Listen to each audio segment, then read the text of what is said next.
You're watching a soccer match, and suddenly the referee's flag goes up. Offside, they say. But what does that even mean? You're not alone, the offside rule's one of the most misunderstood in soccer. Let's break it down using AI, so it's easy to get.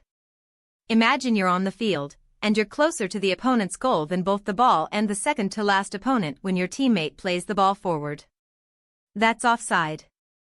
But here's the thing, if you're even with the second-to-last opponent, or behind them, you're good to go. And if you receive the ball directly from a goal kick, corner kick, or throw-in, you can't be offside. Simple, right? Not quite. What if you're in your own half? You can't be offside, no matter what. But if you're in the opponent's half, things get tricky. Let's say you're on the left wing, and your teammate's playing a through ball to you. If you're closer to the goal than both the ball and the second-to-last opponent, that's offside. But what if you're behind them? You're good. Now, imagine you're even with the second-to-last opponent. This is where it gets really tricky. If you're even with them and you receive the ball, you're not offside.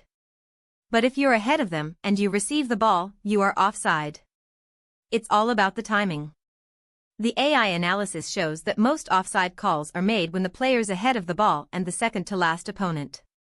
So, how can you avoid being offside? First, stay behind the ball.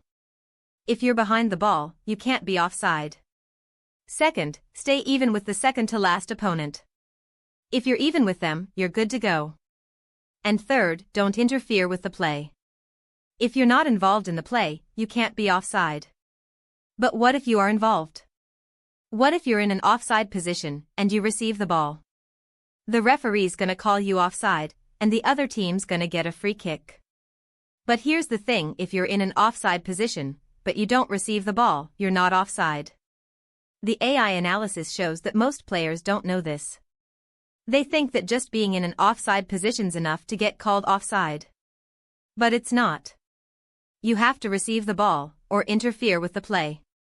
So, now you know the basics of the offside rule. You know what it means to be offside, and how to avoid it. But there's more. What if you're in a situation where you're not sure if you're offside or not? What if the referee's not sure? That's where the AI comes in. The AI can analyze the play, and tell you whether you're offside or not. It's like having a second referee, but one that's always right. The AI can look at the footage, and tell you exactly where you were in relation to the ball and the second-to-last opponent. It can tell you whether you received the ball, or interfered with the play. And it can tell you whether you're offside or not. So, next time you're watching a soccer match, and the referee's flag goes up, you'll know what's going on. You'll know what it means to be offside, and how to avoid it. And you'll be able to tell whether the referees made the right call or not. Subscribe for daily sports videos.